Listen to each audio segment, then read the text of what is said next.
Hi guys, welcome back to Attempt Speak second video.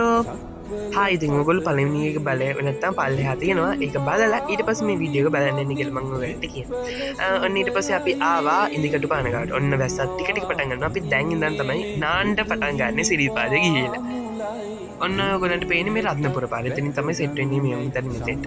ඔන්න ඊට පස්සේ අපිට මිදුම වැඩි වුණා උඩ සීතලත් එහෙම වැඩි වුණා. එදා ඒක නිසා අපිට පල්ලෙහාම මිදුම වැඩි නිසා පෙවුන්නේ. ඔන්න ටික ටික දැස්ස පටන් ගත්තා. ඔන්න හොඳටම නාලා තමයි දැන් උඩට යන්නේ. මම මොනවද කියවනවා ගණන් ගන්න එපා. ඒවා සයිලන්ස් දාලා තියෙන්නේ. මගේ ෆෝන් එකත් හොඳටම තෙමලා තිබ්බේ. ඊට පස්සේ ඒකත් පොඩ්ඩක් හොඳට වේලලා තමයි අයිමත් මම වීඩියෝස් ටික ගත්තේ. අපි ඊට පස්සේ වැස්ස පායනකම් අපි කඩයක් ඇතුළට ගියා. ඊට පස්සේ ඒත් පොඩ ගහනවා කොච්චර අපි උඩට යද්දී පොඩයක් චූටි චූටි හරි ගැව්වා. අපි පෑවුවේම නැහැ. ඔය පල්ලෙහා පේන්නේ. ඔන්න දැන් නම් චුට්ටක් පෑවුවා වැස්ස. ඊට පස්සේ මේ 4100 ගෙන අපි මේ තියෙන මීදුම ඔයගොල්ලෝ පේන මෙතින් දිත්තා කාලුගුණේ නිසා මෙතන නාය ගියා. මේකෙන් තමයි අපේ පරණ මුතුන්නිත්තෝ ගියා කියලා හිතන්නේ. මගේ කටහඬ ගණන් ගන්න බෑ මොකද ටැප් කරද්දි මට හොඳට මෙම්බිරිස්සාව දැස්සේ තෙමිලා. ඊට පස්සේ ඔන්න මොනවද මං කියනවා මට තේරෙන්නේ මොනවද කියන්නේ කියලා.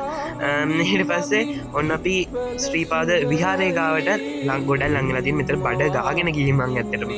ඊට පස්සේ මේ මහන්සිය ඔක්කොම නිවෙන්න වගේ නිකන් අර දෙතුන් දෙකක් එකපාර අපිට පේනවා.